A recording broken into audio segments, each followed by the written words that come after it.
Episode 4 of Mammals is called Cold, and as you'd expect, it's about mammals that live in the coldest places in the world. So, in the spirit of that, I was going to wear a woolly hat for this review, but I thought I looked like too much of a tit wearing a woolly hat indoors, so I've settled for a dressing gown.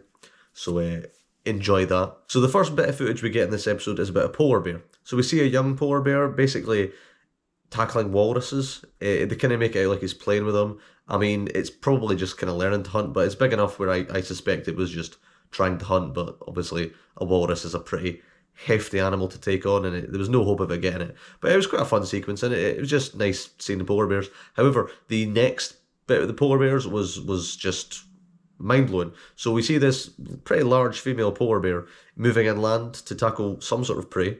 Usually polar bears obviously take on seals. They're pretty much adapted to take on seals in the sea ice. So to see this female go inland is a bit surprising. So we see that she's taking on Svalbard reindeer, which are the smallest type of reindeer. So polar bears are not adapted for high-speed chases, which we see in this sequence. The polar bear itself looks pretty clumsy. I think when you compare the polar bear in this sequence to, say, a grizzly bear, which is notoriously a really fast runner, it just looked like it was drunk almost, like the way it was sliding around the snow and down the hill. I mean, obviously it is in deep snow, so understandable, but it does look quite humorous almost. And you do see like it's definitely at a disadvantage. There's no way a polar bear should be taking on these reindeer. But as the sequence goes on, we see the polar bear driving the reindeer further down the slope into deeper snow, and eventually she's able to catch one. And it's a really great sequence. It's quite long. It's like 10 minutes, I think. It's quite a long sequence. But it's really good. I mean, the shots they got. I mean, there's one shot of the polar bear chasing the reindeer uphill, and in the background you've got this really great shot of the mountains. It really is a spectacular shot. I mean, again, the shots in this episode, and this series in general, have been pretty great. This episode in particular, I think, has been very well filmed. That whole sequence was great. It was a great way to kick off the episode, and it was a behaviour I didn't know. I had no clue that polar bears hunted reindeer. I'd never seen it before. After that, we see wolverines. So wolverines are an animal that we don't see very often. They're usually associated with, the X-Men character. I was, to be honest, expecting just to see wolverines just, roaming around the tundra, just maybe scavenge something, and we do see that to begin with. But then we see that the male wolverine brings back a bit of caribou and drops it outside a den for its mate. And then we see that mate emerge from the den and with its kit. So I'd never seen a baby wolverine before. I don't think anyone had, or certainly hadn't been filmed before. So we see this mother just roaming around with this kit, and it's made really clear that the male plays a role here. Paternal care is quite rare in mammals, and most male mammals don't play any role in rearing their offspring. So this was really interesting. I had no clue that happened. Again, I didn't really know that much about wolverines going in, apart from what I had already said I expected to see. The next sequence is the brown bear sequence. So we see brown bears in sort of looks like the winter. I feel like it can't be winter. It's like northern Canada, so it'd be pretty snowy most of the year. But we see bears catching salmon, so that's not something we haven't seen before. But it was really cool seeing it in the winter. I didn't know that the salmon would spawn in the winter. It seemed to be that just this river had these vents in the river were warm in the water, so the salmon would spawn later on in the year than most salmon would. So the bears were taking advantage of it. This is probably the last kind of opportunity to fatten up before they have to hibernate. But we see some of the bears have got ice in their fur, like it looks pretty rough. Then we go to this mine where we see it's all frozen. There's bats in there that hibernate, but some of the bats, particularly male bats, will warm themselves up at great cost to themselves. They do a really good job of showing you how costly it is for the bats to do this. Basically, they'll wake up and they'll mate with the females. So regardless of the implications of that, it's a really interesting behaviour, and it kind of shows that all the males get an opportunity to reproduce. So, it's pretty cool. I'd seen it before in Life of Mammals, but I think this sequence, again, as I've said through most of the series, give a more in-depth look at that. It was also really cool using the thermal imaging to show the bats just flying around in their cave. I feel like I hadn't seen that before, so that was really cool. Then we see harp seals. So harp seals are an animal that's pretty endearing. Harp seal pups are adorable. The mothers are basically nursing their young, and they go for a swim. Basically, it's like they've got to get a break from the kids almost. It's kind of almost played kind of funny, although it doesn't end funny. So we see the females go off for a little swim, they come back, and a lot of them can't find their pups again. It takes quite a lot of a time to find them. We see this one mother trying her best to try and find her pup, and eventually when she does, it's a nice little, endearing reunion. But we do see one pup that this mother doesn't return. That's pretty horrible, especially when you see the other mother pushing away, which, kind of understandable. They've got like 12 days to fatten their pups up, so they can't afford to be dishing that milk out to any old pup. But it's quite horrible, especially because harp seal pups are so cute. You're kind of like, oh, this is pretty rough. rougher than it would be if it was any other animal, I think. But it kind of doesn't dwell on it too much, but I do appreciate that the series showed that. Then we sort of leave the Arctic North region for mountains, which are, you know, also included here. Mountains are pretty cold as well, so, you know, got to give them their time to shine. But here we see pikas for starters. Pikas an animal I don't think we've seen since Life of Mammals. We see them basically doing a similar thing to Life of Mammals. We see them going out, collecting grass and leaves to store up for the winter, and then some of them will basically steal the other ones' larder, basically.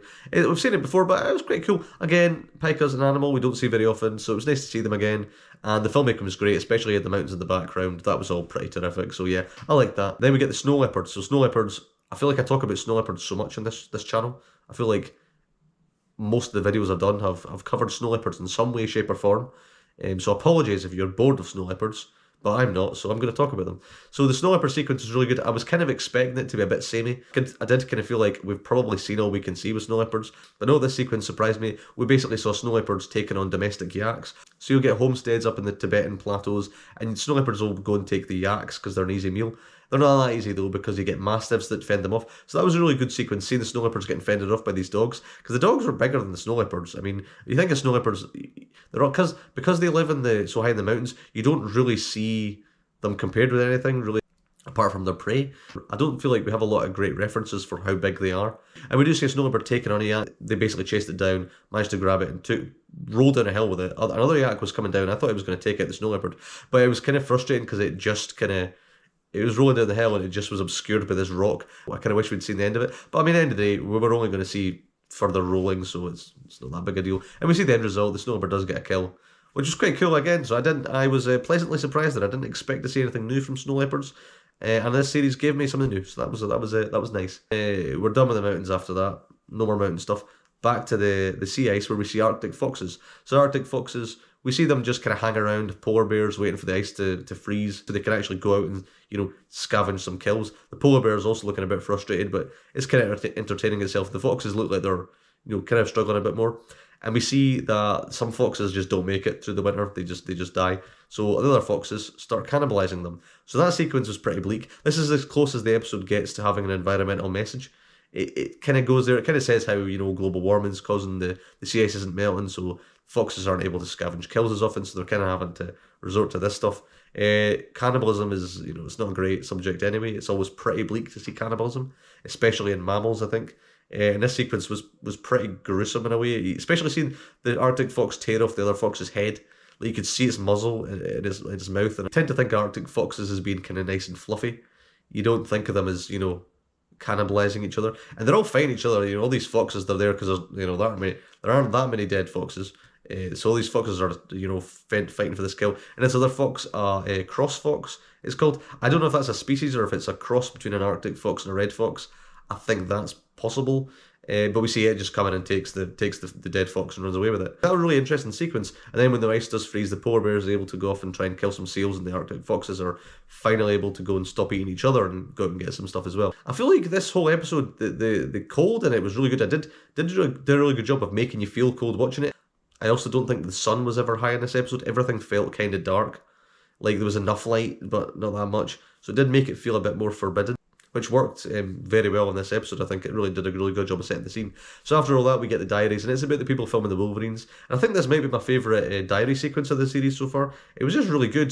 They were out just setting camera traps. Again, it looked quite rough filming there, and they weren't getting too far with it. But when they eventually set the camera traps up, and eventually got the mother emerging from the den with the kit, that was really good. Overall, this episode was really good. I think it was great, to be honest. There was nothing in here I didn't like. To pick a weak point is difficult. To pick a highlight is even harder. I mean, the polar bear hunting the reindeer was great. The wolverines, the snow leopards, the Arctic foxes. I mean, I could literally list single sequence in here and it would be a highlight. I mean, it was all great. Yeah, I really liked it. This series has been really consistent so far. I mean, if the next two are as good as the first four have been, this is probably going to be up there as one of the best ones in recent years anyway for me. What did you think of it? What were your highlights, if you could pick one? And yep, I'll be doing the Heat episode next week, so I won't be wearing a dressing gown. I might have sunglasses, we'll see. So as ever, feel free to like, comment and subscribe.